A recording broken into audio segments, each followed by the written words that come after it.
Bom dia a todos. Eu queria agradecer em nome da ZAP, em nome da organização do FIS, a presença de todos aqui, de cada um. João, Rafa, Silvia, obrigado por estarem aqui conosco. Então, acho que a temática, mais do que importante, é que hoje impacta muito a qualidade da saúde e o desfecho da saúde como um todo, não só no olhar do trabalhador, do indivíduo, mas que tem sido pouco trabalhado ao longo dos últimos anos. Talvez, para não dizer de alguma forma negligenciada. E dentro desse grande cenário, a gente pode começar a pensar em como é que a gente consegue aumentar o equilíbrio dentro do custo do pagador real.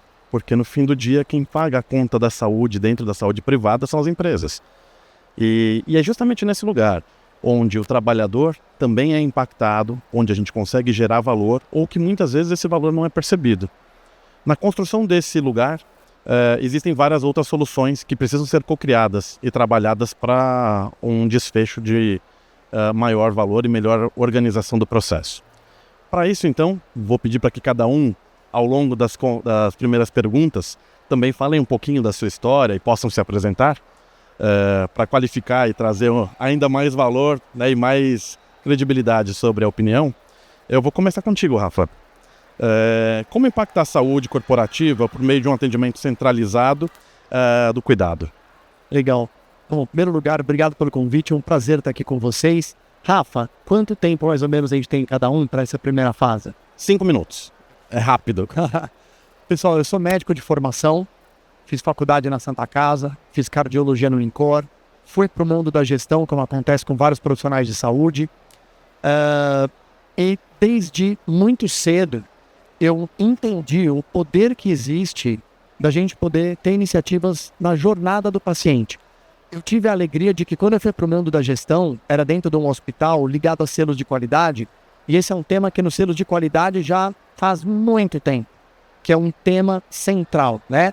Todo mundo, inclusive, adotou o termo saúde centrada no paciente, que veio da qualidade e que, no final das contas, é olhar a jornada. Então, essa pergunta que o Rafa falou, e aí eu vou falar um tanto da iniciativa com a qual eu trabalho, o mundo corporativo, ele é absolutamente fundamental para a saúde do nosso país, independentemente de ser pública e privada. Por quê?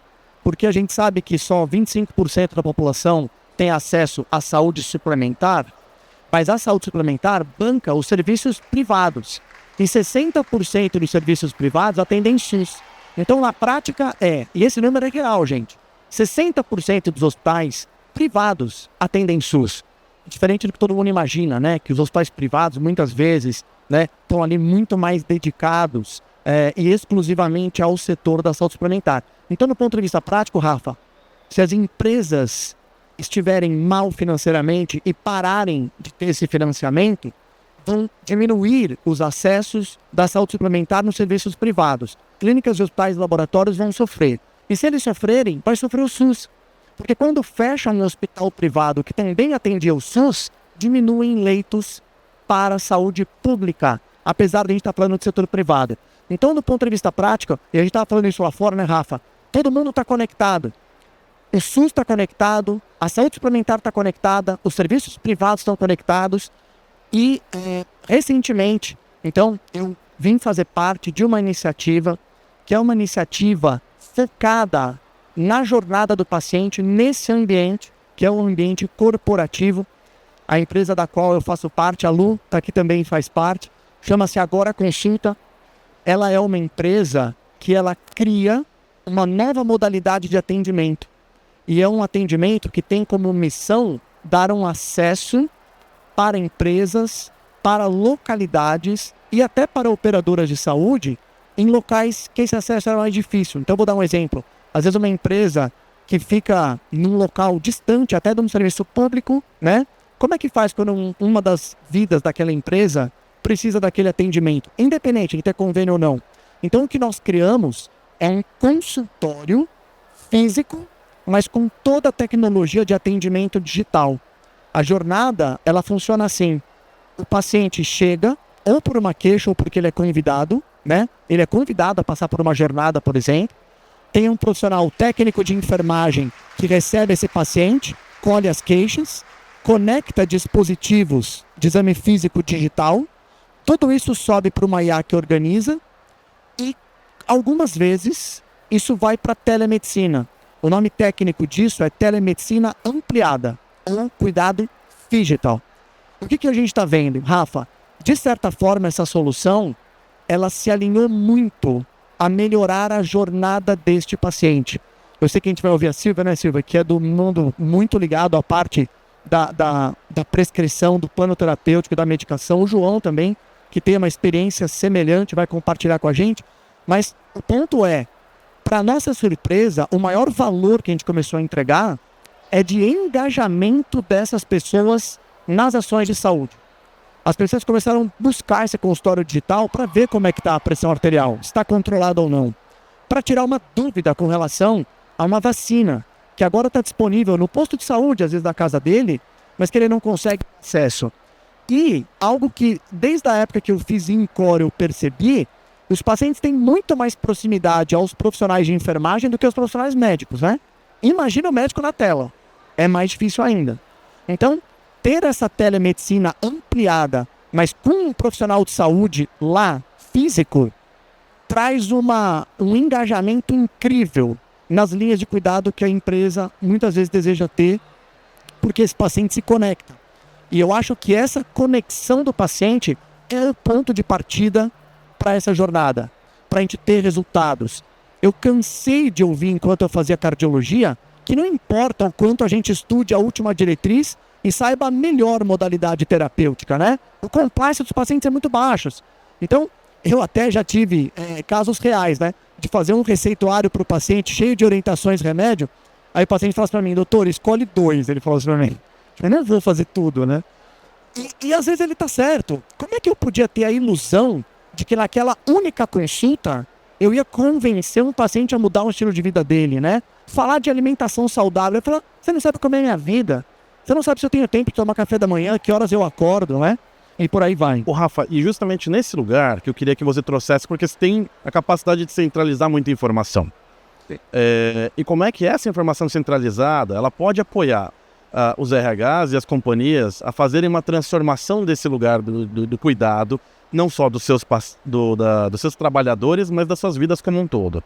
Legal, Rafa. Esse é o segundo item que, para nossa surpresa, foi um dos maiores valores que a gente conseguiu gerar nos clientes que a gente tem, que é o monitoramento epidemiológico. Então foram 2 valores.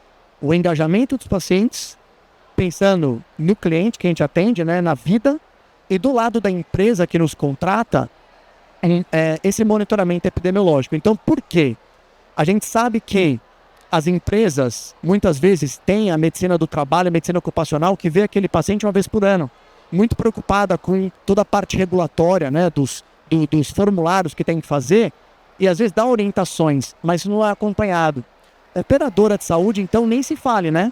Elas não sabem os dados epidemiológicos dos seus pacientes, a não ser as que são verticalizadas ou aquelas que usam soluções de inteligência artificial, como existe a Functional Health Analytics, né, e outras, que tentam pegar dados de utilização e transformar, né, em dados de experiência. Mas o ponto é, do ponto de vista prático, a Sul América não sabe quantos diabéticos ela tem. Essa é a verdade, né? Então, quando a gente tem essa experiência nas empresas ou em alguns outros segmentos de clientes, a gente gera esse tipo de dado e é um dado que a gente acredita que possa ajudar muito a programar esses cuidados feitos para os colaboradores.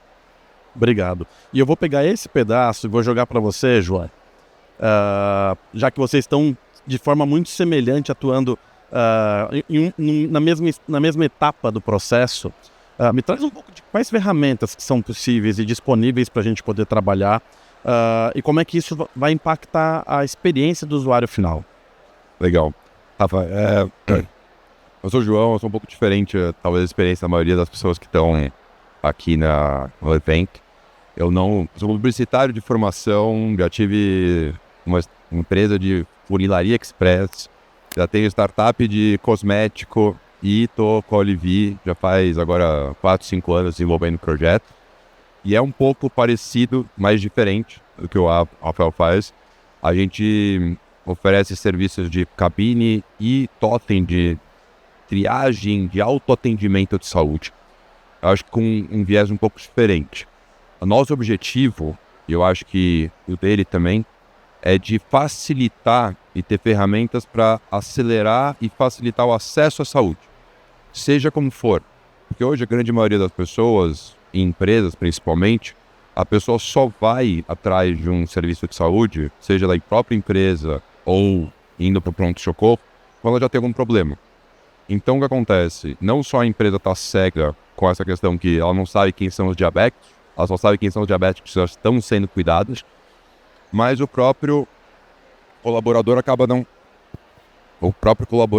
não conseguindo ter um trabalho de gestão da própria saúde. Tudo que a gente coloca no nosso equipamento, a gente tem esse viés de ser autônomo, para a gente poder não só ganhar escala com relação a ter um custo baixo para a empresa. Então, na nossa visão, os totens, as cabines, elas têm que atender 24 horas por dia, 7 dias por semana, com o mesmo custo, mas de uma maneira que o colaborador veja um benefício imediato para ele. Então, por exemplo, a gente tem as calculadoras de risco, de análise de câncer de mama, câncer de próstata, diabetes, cardiopatia, e estamos incluindo alguns outros até o final do ano. Mas eu não faço um screening e jogo isso só para a empresa. Eu entrego imediatamente um resultado pro usuário. Eu brinco que tudo que a gente coloca no nosso sistema, a gente se inspira um pouco em cabine de fotografia de fliperama. Aquela coisa que é mais velho lembra disso, né? Tipo, 1, 2, 3, olhe para cá, tire uma foto. Por quê? Você vai receber a foto na hora. Quer dizer, o legal da cabine é isso, você tem uma coisa um pouco lúdica. E isso traz dois benefícios. Traz um benefício que você aumenta a interação, aumenta o engajamento, aumenta a chance da pessoa responder e utilizar de maneira mais verídica, né? Então, quando você faz screening tradicional em empresas, é muito comum o colaborador, o funcionário, responder aquilo meio pensando que a empresa quer saber coisas sobre ele para usar contra ele. A gente tem um pouco essa cultura, infelizmente, no Brasil. Mas a gente faz de um jeito que a pessoa quer responder porque ela quer ter aquela informação, ela quer saber o risco de saúde dela. E aí a gente usa hoje triagem de sinal vital, análise de sintomas com sugestão diagnóstica por AI. Estamos integrando algumas outras soluções como teste de visão, teste de audição, tudo autônomo. Estou desenvolvendo aí um sensor proprietário nosso para análise de eletrocardiograma e bioimpedância. Então, tudo isso não para substituir os exames completos com dispositivo médico clínico, mas para facilitar e acelerar essa primeira triagem, essa geração de dado, tanto para o colaborador ter esse histórico, que isso é uma coisa importante, o nosso app é do colaborador. Se ele sair da empresa, ele continua com acesso a todas as informações. Eu nunca corto o acesso. A propriedade dos dados é do colaborador. Agora, nesse lugar que você está colocando, quanto que você sente que aumenta o engajamento pelo uso e qual que é o reflexo direto na percepção de valor, inclusive de autorresponsabilização por conta do próprio colaborador? Olha, a experiência que a gente tem, principalmente quando a gente coloca em indústrias e locais, que nem ele falou, que o acesso à saúde é mais complexo, o engajamento é imediato. Assim, a gente vê que o fato da cabine, o dispositivo físico dentro da empresa, cria uma questão que a própria cultura da empresa começa a passar em volta daquilo, quando a gente fala de saúde. Vira um ponto focal. E como eu não tenho médico, eu sou o caminho para acessar o médico. Eu integro em qual for a telemedicina, ou o acesso à terapia, o serviço de saúde que a empresa quiser, eu integro. Então aí a cabine e o totem passam a ser meio que um hub de saúde de tudo que a empresa quiser. E aí o engajamento aumenta muito. E o benefício imediato para o colaborador é que ele entende que a empresa está entregando aquilo para ele. Quer dizer, tem uma coisa que deixa de ser a empresa dizendo que está entregando alguma coisa ou tentando saber mais sobre ele e entregando efetivamente um benefício imediato de acesso. Por exemplo, a gente instalou 2 semanas atrás uma cabine numa mina de prata e ouro no interior da Bahia. Tá, 5 horas de Salvador, a cidade mais perto é 3 horas e meia. E os colaboradores não podem entrar com celular, por questão de segurança. Então nem telemedicina por celular eles poderiam fazer. A cabine, no dia que a gente instalou o sistema, eles já fizeram 4 telemedicinas, no primeiro dia. Então, para o colaborador é um benefício imenso e para a empresa, óbvio, que é um benefício gigante, porque só essas 4 pessoas provavelmente teriam que ir se afastar um dia para fazer, talvez, iriam no pronto-socorro, sem precisar, mas é muito comum, né, as pessoas já irem no pronto-socorro. Então a empresa tem um benefício de redução de absenteísmo imediata, praticamente. A gente tem visto mais ou menos 20% de redução de absenteísmo das pessoas que iriam em pronto-socorro, né, não absenteísmo total. E diminuição de custo na sinistralidade. Além de saber muito mais informação sobre a população, porque com todos esses sistemas que eu integro, eu faço uma análise, óbvio, por AI depois, então eu consigo entregar um dashboard para a empresa, por exemplo, de todos os sintomas que estão sendo mais buscados, os diagnósticos mais encontrados, e aí a empresa começa a realmente identificar problemas muito antes deles acontecerem. E aí a gente começa a encontrar as bombas relógios, que são as pessoas que já têm um problema, mas ainda não sabem que tem esse problema. Então você entrega um benefício de melhoria da qualidade de vida para o colaborador, ao mesmo tempo você entrega uma redução de custo para a empresa. Eu vou pegar desse pedacinho e antes de passar para você, Silvia, já vou contigo, mas você sente que efetivamente o colaborador, você mensura de alguma forma o nível de satisfação do colaborador com o produto de vocês? Assim, a gente vê isso de 2 maneiras. A gente tem, óbvio, no final de toda a interação que a gente tem na cabine, a gente tem um questionário ali de satisfação, e o NPS é gigante, a gente tem tido na média 92%, 95% de satisfação com o sistema como um todo, mas principalmente a gente tem ouvido os clientes, quer dizer, todos os clientes que a gente implantou as cabines do Totens passa a ser uma coisa que as pessoas querem usar, e de novo, como é um pouco lúdico, a gente imprime o resultado dos sinais vitais, a gente até agora incluiu, por exemplo, as farmácias, que é um negócio à parte. A gente criou especificamente para a farmácia uma análise de skincare para sugerir produto de cosmético. Aí está vinculado também para a minha outra startup. Mas todas as empresas acabam pedindo para a gente colocar, mas puramente para um negócio lúdico. Então, assim, de novo, é um esforço nosso para aumentar o engajamento e para as pessoas terem interesse em utilizar toda hora a cabine. Bacana. Você falou farmácia me faz conversar aqui com a Silvia, inclusive, obrigado, que eu já vou puxar. E vou aproveitar, antes de passar para você, Silvia, um dos pontos que eu acho que são fundamentais, e a nossa grande preocupação, inclusive, como a ZAP, como Aliança para a Saúde Populacional, é discutir de forma direta como é que a gente impacta na transformação da vida de todos nós que estamos aqui envolvidos, profissionais, gestores de saúde, ou da cadeia como um todo. E aí, naturalmente, a nossa preocupação está não apenas em identificar a problemática, mas como é que a gente garante também a aderência ao tratamento. E são todas as fases e todas as etapas que nós temos para cada um. Como é que você entende, Silvia, dentro desse lugar, que a gente pode criar caminhos melhores, ou quais são caminhos mais eficientes para esse processo?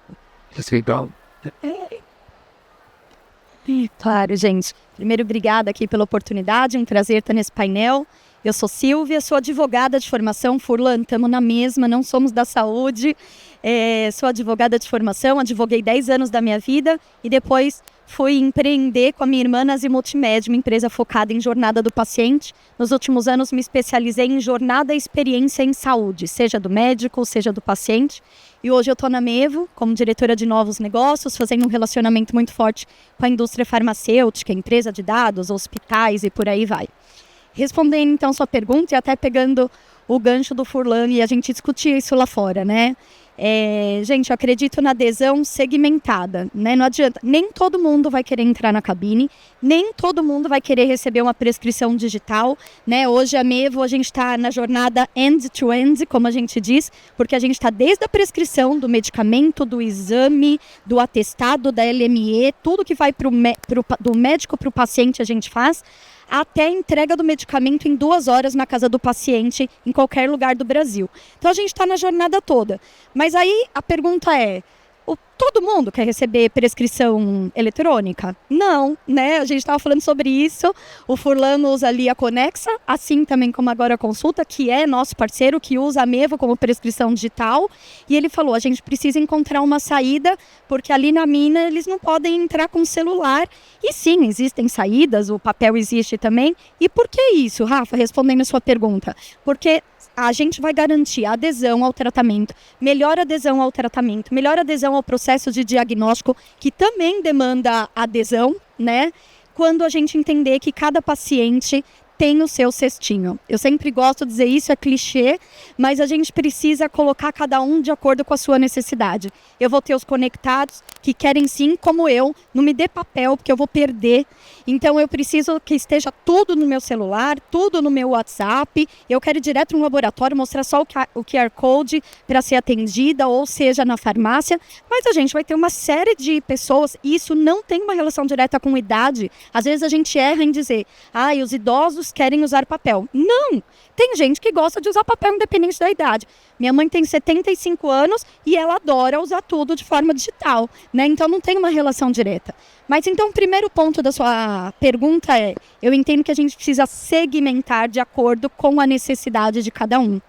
Eu não sei se vocês sabem, a gente estava vendo um estudo da Close-Up recente que só 7% dos pacientes que têm uma doença crônica e usam um medicamento que tem programa de suporte a pacientes, que é o meu universo anterior, estão cadastrados em programa. Só 7%. Todo o restante não está. A Mevo tem aprofundado em estudo de base, né? A gente tem uma base muito rica. E nesse estudo de base, a gente vê que só 30% da base dos pacientes que têm uma doença crônica e tem o médico identificando ali como uso de medicamento recorrente, aderem de fato ao tratamento, fazem uso, voltam à consulta, fazem a compra do medicamento.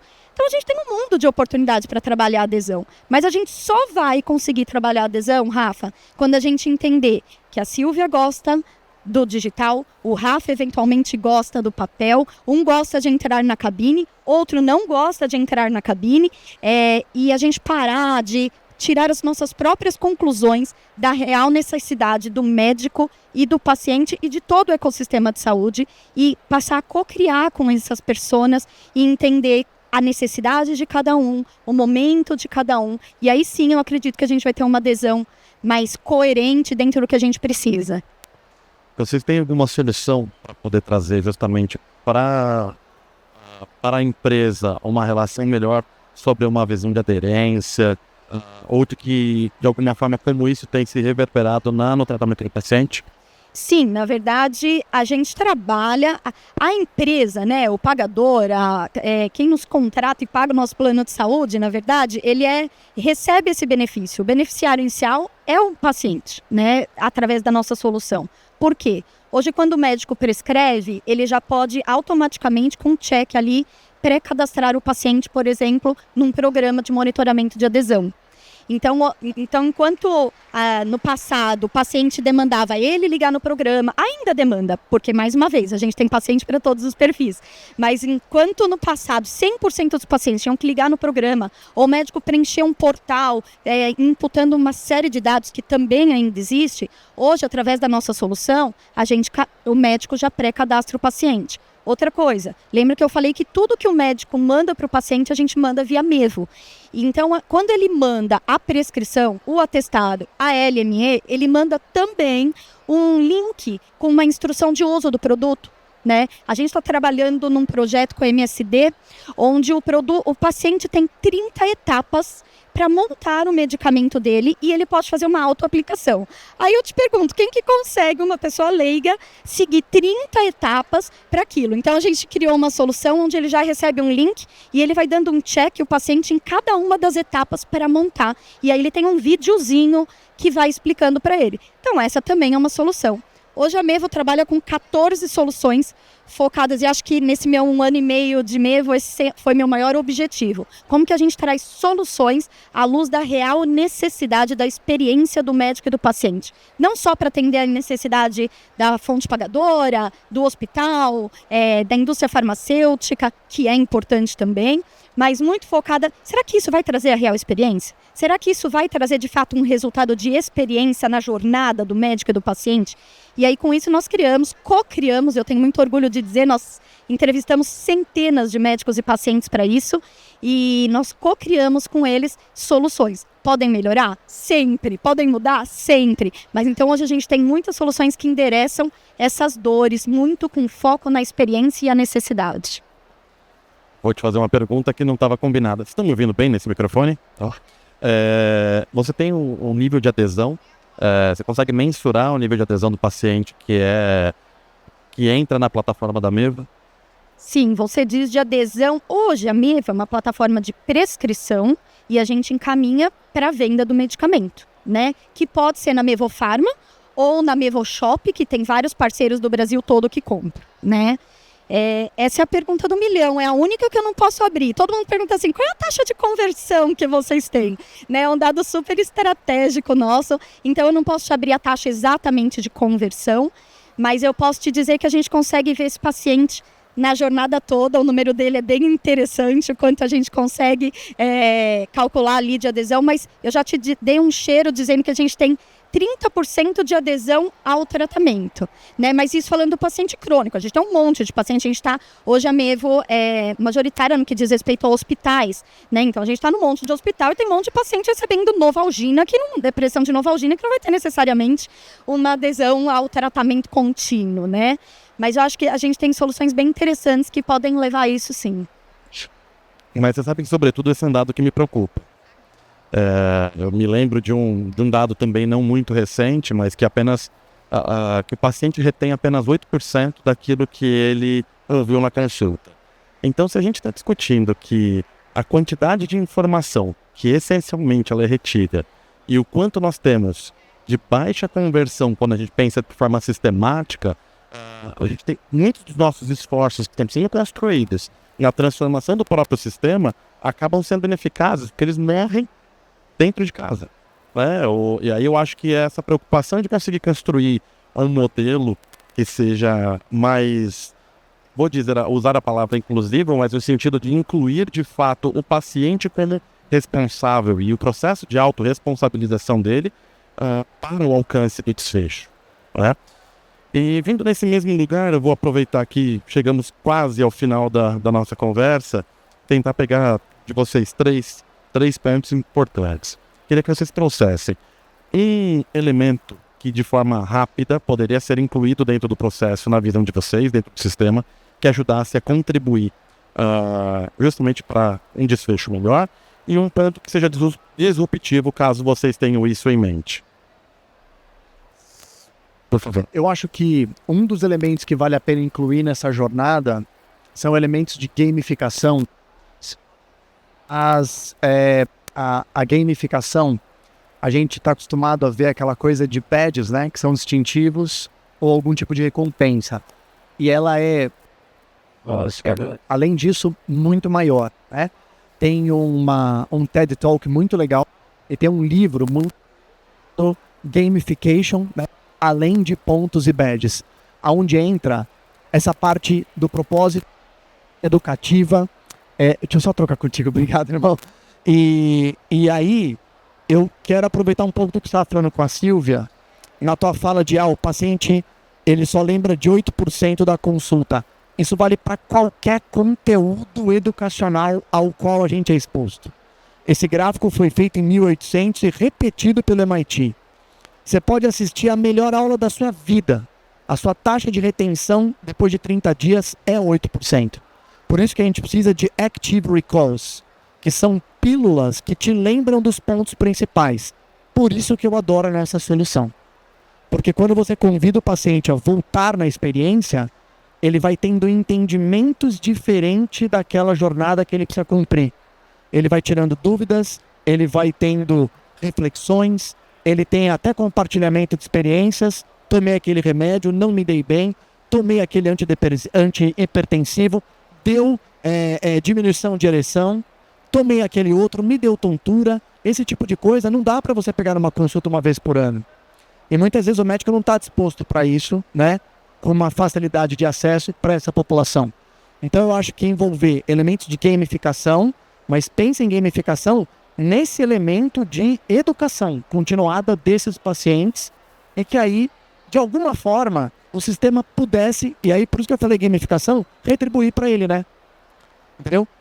Porque assim, além do benefício dele estar melhor, a gente não tem nenhuma outra recompensa para quem segue tudo isso e para quem conquista tudo isso. Né? Então eu acho que se tivesse esse tipo de apoio, eu poderia reforçar. Legal. Eu sei.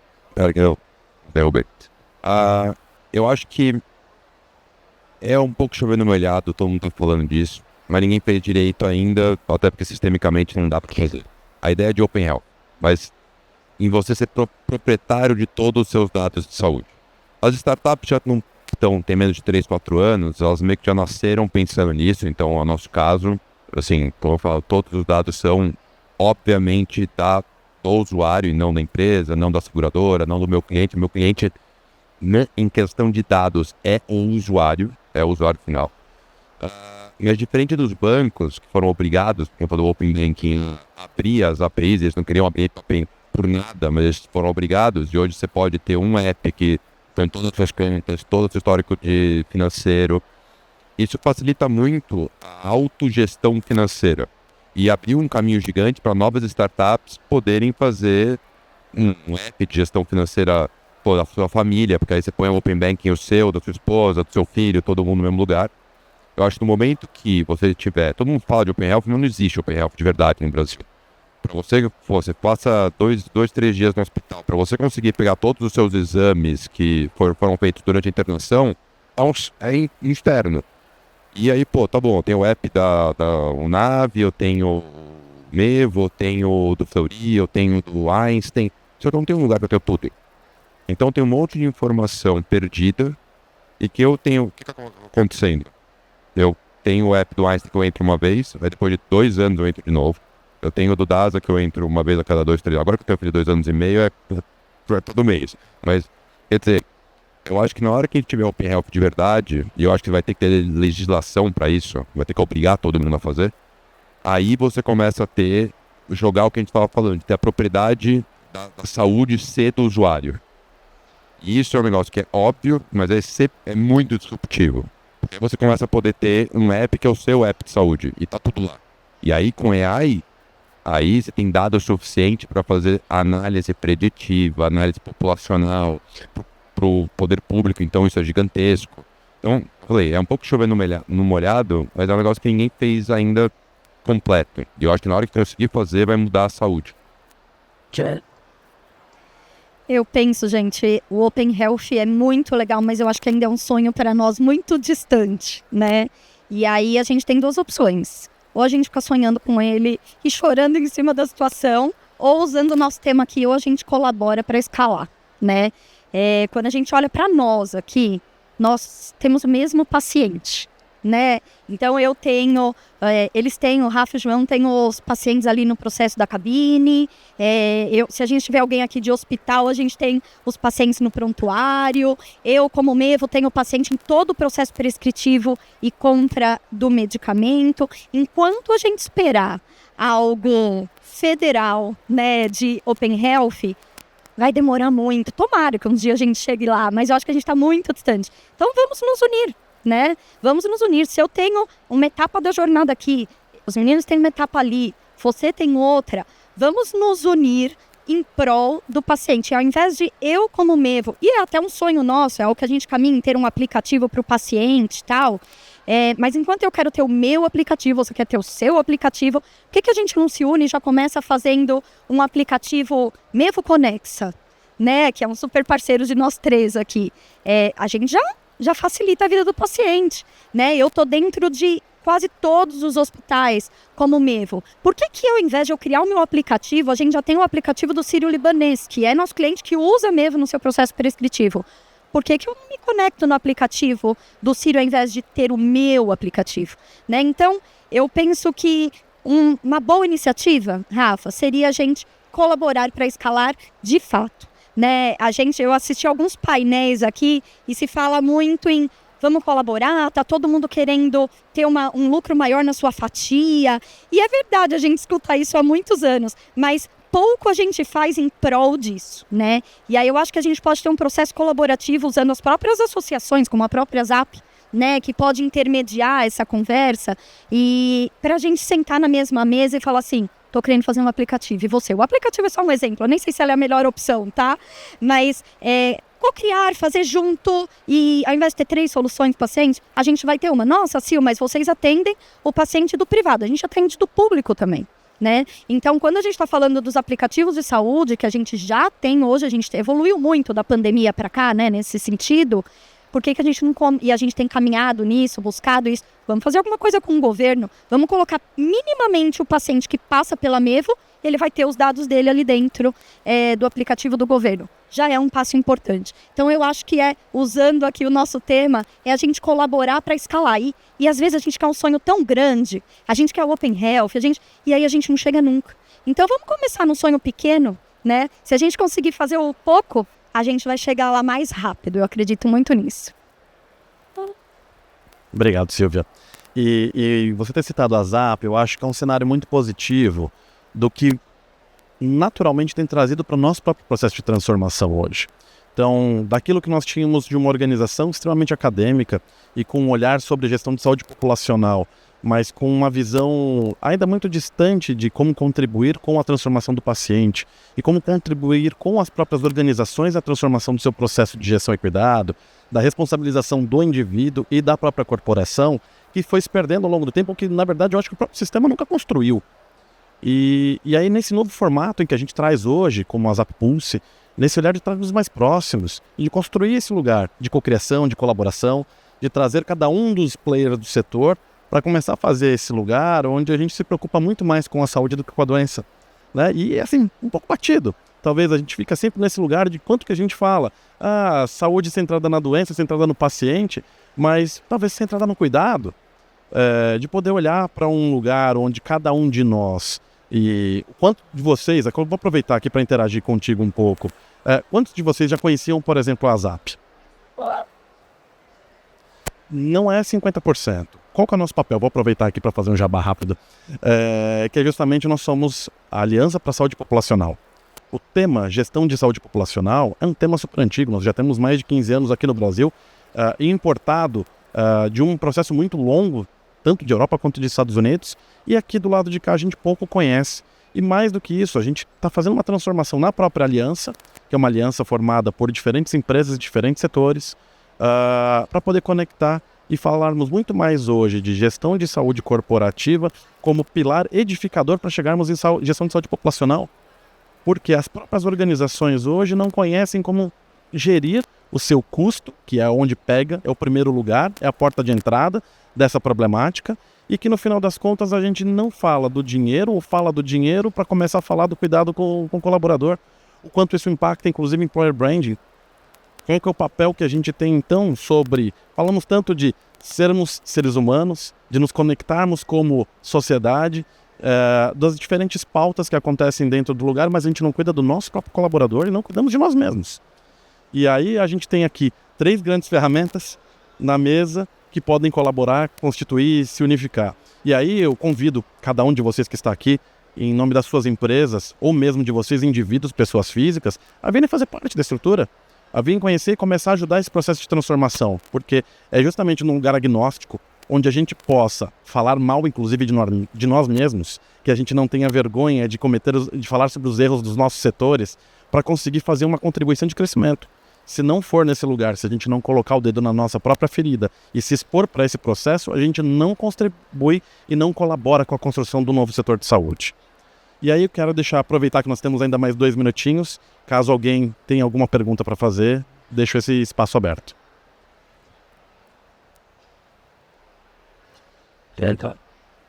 Senhores, mais alguma colaboração? Não? Então eu agradeço a todos e espero que tenham ainda um excelente final de evento e um bom final de semana.